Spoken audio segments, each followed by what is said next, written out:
অন্তর্বর্তী সরকারের প্রধান উপদেষ্টা ডক্টর মোহাম্মদ ইউনুস মালয়েশিয়ায় 3 দিনের সরকারি সফরে আছেন। সেখানে ইউকেএম বিশ্ববিদ্যালয় তাকে সম্মানসূচক ডক্টরেট ডিগ্রি প্রদান করেছে। অনুষ্ঠানে ডক্টর ইউনুস তার ভাষণে বলেন, সরকার জনগণের হাতে ক্ষমতা ফিরিয়ে দিতে এবং গণতন্ত্রকে শক্তিশালী করতে প্রতিশ্রুতিবদ্ধ। তিনি আরও জানিয়েছেন, 2026 সালের ফেব্রুয়ারি পর্যন্ত অবাধ, সুষ্ঠু ও স্বচ্ছ নির্বাচন নিশ্চিত করতে কঠোর পরিশ্রম করা হচ্ছে। এলএমই সার্টিফাইড বিশ্বসেরা কপারে তৈরি ওয়ালটন কেবলস, যা আপনার স্থাপনাকে রাখবে সবসময় নিরাপদ।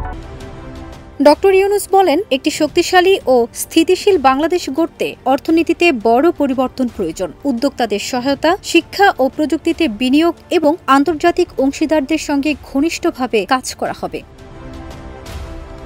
তিনি 2024 সালের জুলাই-আগস্টে তরুণদের নেতৃত্বে গণ অভ্যুত্থানের কথা স্মরণ করে বলেন, এটি দেশের জাতীয় পরিচয় ও ভবিষ্যতের স্বপ্নকে নতুন রূপ দিয়েছে।